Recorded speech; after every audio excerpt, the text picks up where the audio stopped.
बच्चों नमस्कार। बच्चों हम लोग कक्षा 10वीं गणित में महत्वपूर्ण प्रश्नों की श्रृंखला देख रहे हैं बच्चों, और इस महत्वपूर्ण प्रश्नों की श्रृंखला के अंतर्गत हम लोग पढ़ रहे हैं अभी MCQs अर्थात मल्टी चॉइस क्वेश्चंस पढ़ रहे हैं बच्चों। इनमें 4 ऑप्शन में से आपको एक ऑप्शन का चुनाव करना है, जिनमें हमने कुछ प्रश्नों को पढ़ लिया है और आगे देखते हैं बच्चों कुछ और महत्वपूर्ण बचे हुए प्रश्नों को। तो चलिए शुरू करते हैं। अगला प्रश्न है cos square 37 degree plus 1 cosec square 37 degree का मान होगा। यहाँ पर क्या करेंगे बच्चों, दोनों में से किसी एक को परिवर्तित करना है। चलिए हम इस कोसेक स्क्वायर 37 को परिवर्तित कर देते हैं। तो यहाँ पर क्या हो जाएगा बच्चों, cos स्क्वायर 37 दिया हुआ है प्लस 1 cos स्क्वायर 37 को परिवर्तित करेंगे तो इसका सूत्र होता है sin स्क्वायर 37 अर्थात sin स्क्वायर थीटा हो जाएगा। अब आपको मालूम बच्चों sin square theta plus cos square theta का मान कितना होता है, 1 होता है, अर्थात ऑप्शन नंबर बी हमारा सही आंसर होगा, ऑप्शन नंबर बी 1। अगला प्रश्न है निर्देशांक 4.5 में कोटि का मान। आपको बार बार बताया गया बच्चों, शुरू में आपका x का मान हमेशा भुज होता है, जबकि बाद में y का मान हमेशा कोटि होता है। x को अक्ष को भुज और y को कोटि कहा जाता है। तो 4 और 5 में भुज होगा 4 और कोटि होगा ऋण 5, लेकिन प्रश्न में हमारा कोटि का मान पूछा है तो हमारा सही आंसर होगा ऋण 5। अगला प्रश्न है बच्चों श्रेणी 3, 5, 7, 9, 11 का पदांतर होगा या पदांतर का मान क्या होगा, जिसको हम सार्वंतर के नाम से भी जानते हैं।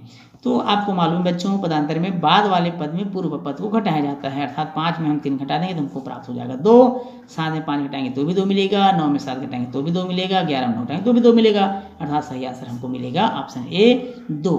अगला प्रश्न है बच्चों द्विघात समीकरण ax² plus bx plus c बराबर 0 में के विभेदक है, और विभेदक का सूत्र क्या होता है बच्चों, विभेदक को डिटर्मिनेंट डी बोलते हैं, इसका सूत्र होता है b² minus 4ac, b² minus 4ac, अर्थात ऑप्शन डी हमारा क्या है, सही आंसर होगा b² माइनस 4ac। अगला प्रश्न है कर्णीय 3 धन 1 और कर्णीय 3 ऋण 1 का समांतर माध्य होगा। 4 ऑप्शन है, ऑप्शन ए 2, ऑप्शन बी 2 कर्णीय 3, ऑप्शन सी है कर्णीय 3 और ऑप्शन डी है 2 कर्णीय 3 ऋण 1। तो यहाँ पर इसका समांतर माध्य का सूत्र क्या होता है, a प्लस बी बटे 2, इसको हम ए मानते हैं, इसको बी मानते हैं, तो हम क्या करेंगे, इसको जोड़ देते हैं, कर्णीय 3 धन 1 धन कर्णीय 3 ऋण 1 पूरे का बटे हो जाएगा 2, यहाँ 1 और 1 कट गया बच्चों, कर्णीय 3 हो जाएगा, 2 कर्णीय 3 बटे 2, 2 2 भी कट गया, बच गया कर्णीय 3। अब देखते हैं कर्णीय 3 कहाँ है, ऑप्शन नंबर सी में है, तो ऑप्शन सी क्या है, इसका सही आंसर होगा। रेखा y बराबर 7x/5 की ढाल है, ढाल को हम प्रवणता के नाम से भी जानते हैं, तो प्रवणता क्या होगा, कैसे ज्ञात करेंगे, चलिए बताता हूँ। यहाँ पर बच्चों प्रवणता का सूत्र होता है y = mx + c, mx + c, c को अंतःखंड बोलते हैं और एक को बोलते हैं ढाल, क्या बोलते हैं, ढाल अर्थात प्रवणता। अब यहाँ पर तुलना करेंगे बच्चों, तो m बराबर हमको क्या मिलेगा, 7 मिलेगा, क्या मिलेगा, तुलना करने से m बराबर 7 मिलेगा, जबकि c बराबर हमको मिलेगा ऋण 5। तो अंतःखंड अगर पूछा होता तो ऋण 5 आता, जबकि यहाँ पर पूछा है ढाल, तो इसका सही आंसर होगा 7, जो ऑप्शन नंबर ए में दिया हुआ है, ऑप्शन ए 7 इसका सही आंसर होगा। अगला प्रश्न है बच्चों यदि f(x) का भाजक x - 2 हो तब शेषफल होगा। तो शेषफल प्रमेय से x - 2 बराबर ऑप्शन नहीं मानेंगे, x बराबर 2 हो जाएगा, अर्थात x बराबर 2 f2 कितना होगा बच्चों, f2। अब यहाँ पर देखेंगे समीकरण x - 2 होल स्क्वायर में बराबर शून्य के हल हैं, तो शून्य के हल क्या होगा, इसको हम इस तरह से हल करेंगे, x - 2 को आप 2 बार लिख सकते हैं बच्चों, क्योंकि होल स्क्वायर दिया हुआ है, अर्थात x के 2 मान प्राप्त होंगे, धन 2 और धन 2, अर्थात ऑप्शन नंबर सी इसका सही आंसर होगा 2 2। अगला प्रश्न है मूल बिंदु समतल के चतुर्थांश में होता है। तो सबसे पहले हम इसको समझना होगा कि मूल बिंदु कौन से चतुर्थांश में होता है। तो सबसे पहले हम देखेंगे बच्चों, इस तरह से मूल बिंदु है, मूल बिंदु किसी भी चतुर्थांश में नहीं होता, अर्थात पहला चतुर्थांश, दूसरा, तीसरा और चौथा चतुर्थांश होता है, और मूल बिंदु क्योंकि x और y अक्ष का कटान बिंदु है इसलिए मूल बिंदु कहलाता है, और ये कोई भी चतुर्थांश में स्थित नहीं होता, तो इनमें से कोई नहीं, इसका बिल्कुल सही आंसर होगा, इनमें से कोई नहीं। अगला प्रश्न है बच्चों श्रेणी 9, 5, 1 ऋण 3 ... का 10वां पद होगा। 4 ऑप्शन दिया है, option A -72, option B -27, option C -30, option D दिया है -84। इसका सही आंसर होगा बच्चों ऑप्शन बी -27। अगला प्रश्न है एक समकोण त्रिभुज में कर्ण का वर्ग शेष 2 भुजाओं के वर्गों के योग के बराबर होता है, तो वह कथन कौन सा है बच्चों, थेल्स प्रमेय, पाइथागोरस प्रमेय, आर्यभट्ट प्रमेय या श्रीधराचार्य प्रमेय। इसका सही आंसर होगा पाइथागोरस प्रमेय। अगला है वृत्त को कोई जीवा कितने बिंदु पर काटती है, ध्यान समझेंगे बच्चों, वृत्त को कोई जीवा कितने बिंदु पर काटती है, तो हमेशा 2 बिंदु पर काटती है। अगला प्रश्न है आर त्रिज्या तथा एच ऊंचाई वाले शंकु की तिर्यक ऊंचाई होगी। शंकु की तिर्यक ऊंचाई का सूत्र क्या होता है बच्चों, एल स्क्वायर बराबर क्या होता है, एल स्क्वायर बराबर R square plus H square होता है। अब यहाँ पर स्क्वायर को पक्षांतर करेंगे तो करड़ी में आ जाएगा इस तरह से, अर्थात R square plus H square करड़ी में होगी। देखिए ऑप्शन कौन सा बच्चों, R square plus H square, option number A करड़ी में R square plus H square. अगला प्रश्न है सेक स्क्वायर थीटा माइनस 1 का मान होगा, तो इसका सही आंसर होगा टेन स्क्वायर थीटा, क्योंकि सर्वसम्मति का नंबर 3 है। 1 प्लस टेन स्क्वायर थीटा बराबर सेक स्क्वायर थीटा, तो इसका सही आंसर होगा सेक स्क्वायर थीटा माइनस 1 बराबर टेन स्क्वायर थीटा। अगला प्रश्न है बच्चों निम्न में से कौन सा व्यंजक बहुपद नहीं है, 4 ऑप्शन दिया है ए बी सी डी, आपका सही आंसर होगा C x square minus root 3x plus 2, यह बहुपद नहीं है। ये प्रश्न 2018 सेट सी में पूछा गया था। अगला प्रश्न है बच्चों 2 x धन 5 और 3 x ऋण 2 का योग है, तो 2 और 3 5x होता है, 5 में 2 घटाएंगे 3, अर्थात ऑप्शन बी सही आंसर। इससे पहले इस प्रश्न को हम कर चुके हैं।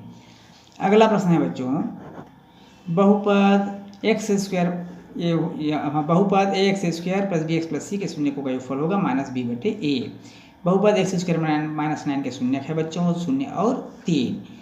6x वर्ग, अगला प्रश्न है 6x वर्ग धन 13x धन 7 के शून्य को का योगफल होगा, तो शून्य को का योगफल का सूत्र क्या होता है बच्चों, माइनस बी बटे ए, अर्थात ऋण 13 बटे 6, ऑप्शन नंबर सी इसका सही आंसर होगा, ऋण 13 बटे 6। अगला प्रश्न है बहुपद 4x वर्ग धन 4 कड़ी 3x धन 3 के शून्यकों का योगफल, शून्य का योगफल का सूत्र क्या होता है बच्चों, माइनस बी बटे ए, अर्थात माइनस 4 रूट 3 अपॉन 4 हो जाएगा, यहाँ पर 4 4 कट गया, माइनस रूट 3, अर्थात ऑप्शन नंबर बी इसका सही आंसर होगा। एक्स स्क्वायर माइनस 16 का एक गुणनखंड है, एक्स स्क्वायर माइनस 16 का गुणनखंड करेंगे तो इस तरह से करेंगे, minus x square minus 4 square हो जाएगा, अर्थात एक बार प्लस में लिखेंगे बच्चों और एक बार माइनस में लिखेंगे, अर्थात इसका एक गुणनखंड क्या होगा 1 धन 4 जो दिया हुआ है, बिल्कुल सही आंसर है ऑप्शन नंबर ए। अगला प्रश्न है बहुपद 2x वर्ग ऋण 7x ऋण 9 के शून्यकों का योगफल होगा, और शून्यकों का योगफल का सूत्र होता है माइनस बी बटे ए, तो अर्थात माइनस बी क्या है यहाँ पर, माइनस ऑलरेडी दिया हुआ है, तो बी बटे ए 7 बटे 2 इसका सही आंसर होगा, जो ऑप्शन नंबर ए में दिया हुआ है। अगला प्रश्न है बहुपद x square plus x minus 12 के शून्यकों का योगफल है, तो शून्यकों का योगफल का सूत्र पुनः वहाँ पर माइनस बी बटे ए लगाएंगे और माइनस बी बटे ए, अर्थात ऋण 1 बटे 1, ऋण 1 बटे 1, अर्थात हमको प्राप्त हो जाएगा ऋण 1, ऑप्शन नंबर ए। अगला प्रश्न है यदि दो समसट भुजों के परिमाप का अनुपात 5:4 है तो उनकी भुजाओं का अनुपात होगा। इससे पहले इस प्रश्न को बताया जा चुका है, इसका सही आंसर होगा 5:4। दो समरूप त्रिभुजों के क्षेत्रफल का अनुपात 9:16 है तो उनके संगत भुजाओं का अनुपात होगा 9 का वर्गमूल 3 होता है, 4 का वर्गमूल 16, तो 3:4 इसका सही आंसर होगा। दो समरूप त्रिभुजों का क्षेत्रफल का अनुपात 16:25 है तो उनके संगत भुजाओं का अनुपात क्या होगा, 16 का वर्गमूल होता है 4, 25 का 5, अर्थात 4:5 सही आंसर है बच्चों, 4:5। अगला प्रश्न है दो समरूप त्रिभुजों के क्षेत्रफल का अनुपात 25:49 है तो उनके संगत भुजाओं का अनुपात क्या होगा, 25 का वर्गमूल 5, 49 का 7, तो 5:7 इसका सही आंसर होगा। दो समरूप त्रिभुज है इनके स्केल गुणक 2:4, स्केल गुणक कितना है बच्चों 2:4, तो इनके क्षेत्रफल का अनुपात क्या होगा 7:4 होगा। अगला है बच्चों यदि रेखाखंड ए बी बार को बड़ा करने पर पी क्यू बार मिलती है तो एक्स स्केल गुणक हो तब पी क्यू बराबर एक्स, ए माइनस बी के लिए सही मान है 1 से बड़ा है 1c। अगला प्रश्न है 50 × 20 सेंटीमीटर नक्शे को 10 सेंटीमीटर × 4 सेंटीमीटर तक करने के लिए स्केल गुणक क्या होना चाहिए। तो 5 सेंटीमीटर को 10 सेंटीमीटर किया गया है और 20 सेंटीमीटर को 4 सेंटीमीटर किया गया, अर्थात इसको क्या किया गया बच्चों 1:5, क्योंकि 10×5 = 50 और 4×5 = 20 होता है, अर्थात ऑप्शन नंबर बी इसका सही आंसर होगा। अगला प्रश्न है बच्चों घनाभ में कोरों की संख्या होती है तो सही उत्तर होगा इसका 12 कोर होते हैं बच्चों, ध्यान रखिएगा, अच्छे से याद कर लीजिएगा। अगला है आर त्रिज्या तथा एच ऊंचाई वाले शंकु की तिर्यक ऊंचाई होगी, तो तिर्यक ऊंचाई का सूत्र अभी आपको बताया एल स्क्वायर बराबर R square plus H square होता है, इसको पक्षांतर कर देने से हमको करणी मिल जाएगा जो ऑप्शन नंबर ए में दिया हुआ है। शंकु का आधार होता है, शंकु किस तरह से होता है बच्चों, ये इस प्रकार शंकु होता है, तो शंकु का आकार कैसा दिख रहा है आपको वृत्ताकार, तो ऑप्शन सी सही आंसर होगा वृत्ताकार। अगला प्रश्न है आर त्रिज्या वाले शंकु के आधार की परिधि होगी, आधार की परिधि अर्थात वृत्त की परिधि, क्योंकि वृत्ताकार होता है तो 2πr इसका सही आंसर होगा बच्चों।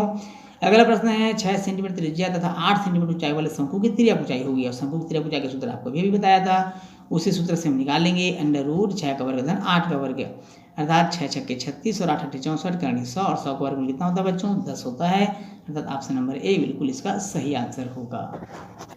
अगला प्रश्न है 5 सेंटीमीटर त्रिज्या वाले शंकु का वक्रपृष्ठ 65 पाई वर्ग सेंटीमीटर है तो उसकी त्रिज्या की ऊंचाई होगी 13 सेंटीमीटर। त्रिज्या की ऊंचाई का सूत्र आपको पहले से बता दिया गया बच्चों, उस सूत्र से आप हल कर लेंगे। 8 त्रिज्या वाले अर्धगोले का संपूर्ण पृष्ठ होता है 3 पाई आर स्क्वायर एच। ये फार्मूला इसको अच्छे से याद कर लीजिएगा। एक बेलन के आधार की त्रिज्या r, ऊंचाई h, उसी त्रिज्या व ऊंचाई के शंकु का आयतन क्या होगा? शंकु का आयतन का सूत्र होता है 1/3 पाई आर स्क्वायर एच। शंकु के पार्श्वपृष्ठ का सूत्र क्या होगा बच्चों? पार्श्वपृष्ठ होता है पाई आर एल। क्या होता है? पाई आर एल, इसको हम वक्रपृष्ठ भी बोलते हैं। अगला प्रश्न है, एक बेलन के आधार की परिधि 88 सेंटीमीटर हो तो उसकी त्रिज्या होगी, तो उसकी त्रिज्या क्या होगी बच्चों? 88 सेंटीमीटर है तो बेलन के आधार की परिधि आधार 2 पाई आर होता है, 2 पाई आर बराबर 88। अब यहाँ से पक्षांतर कर देंगे, 2 × पाई / 7 × आर बराबर मिल जाएगा 14 सेंटीमीटर, जो बिल्कुल सही आंसर होगा। बच्चों इस प्रश्न के साथ ही आज का वीडियो यही समाप्त होता है, आज का क्लास यही समाप्त होता है। बच्चों वीडियो अच्छा लगे तो वीडियो को लाइक और शेयर करिएगा। यदि आप चैनल में नए तो चैनल को सब्सक्राइब करना बिल्कुल नहीं भूलिएगा। तो बच्चों आपसे फिर मुलाकात होगी अगली क्लास में, तब तक के लिए नमस्कार।